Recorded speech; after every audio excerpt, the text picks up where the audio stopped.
नमस्कार, मैं हूं दिवांशु। आप देख रहे हैं न्यूज़ फॉर नेशन। अभी बिहार में चुनाव नहीं है, 2024 में चुनाव होंगे, लेकिन समीकरण जो है ना 2024 में 2020 के मुकाबले काफ़ी कुछ बदलने वाला है। इस मायने में बदलने वाला है कि मुकेश सहनी एनडीए छोड़ चुके हैं, चिराग पासवान जो है वो एनडीए में अभी है नहीं। आज आरजेडी की तरफ से दावते इफ्तार का आयोजन किया गया है पटना में। चिराग पासवान ऐलान कर चुके हैं कि तेजस्वी यादव की इस दावते इफ्तार में वो शामिल होंगे। सवाल ये कि क्या मुकेश सहनी इस दावते इफ्तार में शामिल होने जा रहे हैं? इस वक्त हमारे साथ बात करने के लिए वीआईपी पार्टी के प्रवक्ता मधुकर आनंद जी हैं। क्या मुकेश सहनी जाएंगे इफ्तार में या नहीं जाएंगे? राष्ट्रीय प्रमुख जी अभी व्यक्तिगत कारण से बाहर हैं, स्टेट के बाहर हैं और पहले से उनके तय कार्यक्रम के अनुसार वो 25-26 को लौटने वाले थे। फिर भी कोशिश किए, लेकिन ऐसा सामंजस्य नहीं बैठ पाया कि आज अचानक आ पाए, क्योंकि निमंत्रण 2-3 दिन पहले मिल चुका था।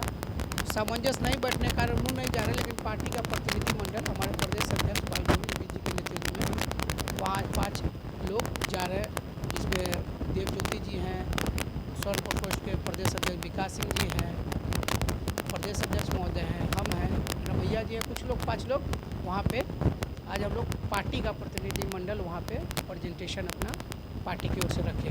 मतलब कि मुकेश सहनी की पार्टी वहाँ पे शामिल होने जा रही है? जी जरूर, क्योंकि दावते इफ्तार में राजनीतिकरण नहीं होना चाहिए। ये व्यक्तिगत रिश्तों की बात है और एक पाक महीना है और पाक पर्व है एक धर्म के प्रति, और वो एक सौहार्द का संदेश है, आपसी भाईचारे और प्यार का संदेश है। इसलिए हम लोग वहाँ जाएंगे और पार्टी की तरफ से वहाँ पे अपनी उपस्थिति दर्ज कराएंगे। पर इफ्तार के बहाने भी तो सियासत तो होगी। अब राजनीति तो निकलेगा, लोगों में तो जाएगा ही। राजनीति वाले लोग हैं, बैठेंगे तो राजनीति बातें तो होगी, लेकिन वैसी बातें नहीं जैसा आप लोग सोचते हैं, हर बात में बना देते हैं, कुछ भी कह देते हैं, वैसी बातें नहीं है। लेकिन राजनीति लोग हैं तो राजनीतिक बातें हो गई। हम कुछ अभी पूछ नहीं रहे हैं, आप मुस्कुरा के जवाब देने को आतुर दिख रहे हैं। हम कुछ बोल ही नहीं रहे, हम तो आपको बोल रहे हैं, पूर्वाग्रह से ग्रसित आपकी जो बातें उसको कह रहे हैं कि आप लोग। मैंने कुछ नहीं पूछा मधुकर जी, मैंने अभी कुछ नहीं पूछा, आप ही बता रहे हैं सियासत की बातें होंगी, बैठेंगे तो। अच्छा देखिए, राजनीतिक लोग हैं तो राजनीतिक चर्चा होगी, लेकिन वो चर्चा नहीं है कि जैसे मिलन हो रहा है या कुछ भी। उन्होंने निमंत्रण दिया और एक माननीय मुख्यमंत्री जी भी जा रहे हैं।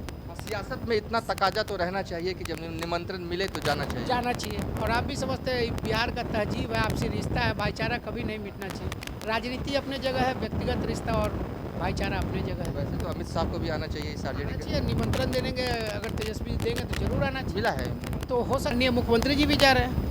सियासत में इतना तकाजा तो रहना चाहिए कि जब निमंत्रण मिले तो जाना चाहिए। और आप भी समझते हैं बिहार का तहजीब है, आपसी रिश्ता है, भाईचारा कभी नहीं मिटना चाहिए। राजनीति अपने जगह है, व्यक्तिगत रिश्ता और भाईचारा अपनी जगह है। वैसे तो अमित साहब को भी आना चाहिए इस आरजेडी के। निमंत्रण देंगे, अगर तेजस्वी देंगे तो जरूर आना चाहिए। मिला है तो हो सकता है उनसे पूछना चाहिए इस मुद्दे पे।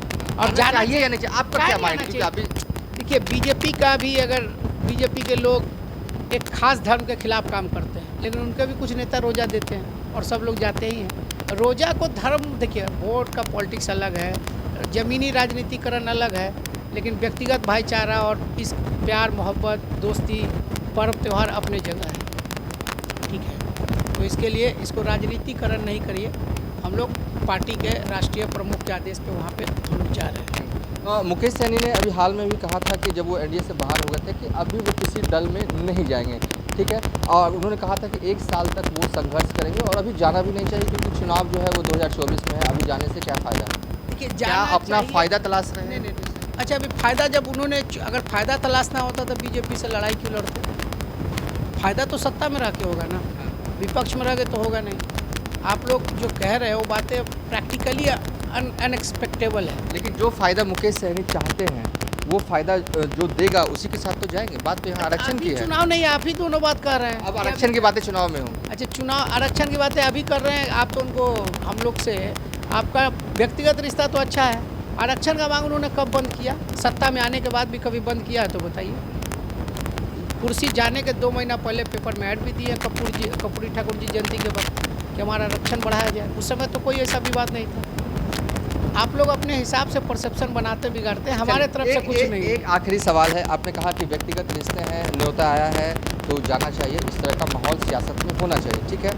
लेकिन तेजस्वी यादव की शादी हुई, सभी लोग नेता लोग बधाई देने गए, आपके नेता तब हमारे नहीं गए पार्टी क्योंकि के तब तरफ से गए थे। विरोधी थे। नहीं, आप फिर यहाँ पे गलत कर रहे हैं। हमारे पार्टी का वहाँ पे बातचीत भी की है तेजस्वी जी से, डेलीगेशन गया था। और एक पार्टी का प्रवक्ता वहाँ पे गए भी थे और टेलीफोन पे बधाई भी दिया था। और तेजस्वी जी रिसेप्शन देंगे तब ना जाएंगे बधाई देने। मतलब नीतीश जी जाएंगे। अच्छा एक बात बताइए, रिश्ता क्यों खराब कर ले? नीतीश जी नहीं जाएंगे शादी में? नीतीश जी गए थे घर मिलने तेजस्वी जी से, नहीं ना, लेकिन टेलीफोन पे बधाई दिया। हमारे राष्ट्रीय प्रमुख जी ने भी उनको बधाई दिया है। चलिए मत को जी, रिश्ता निभाना आप जानते हैं। एकदम रिश्ता निभाना ही चाहिए, और आप व्यक्तिगत तौर पे इस बात को समझते हुए कि हम निभाते हैं।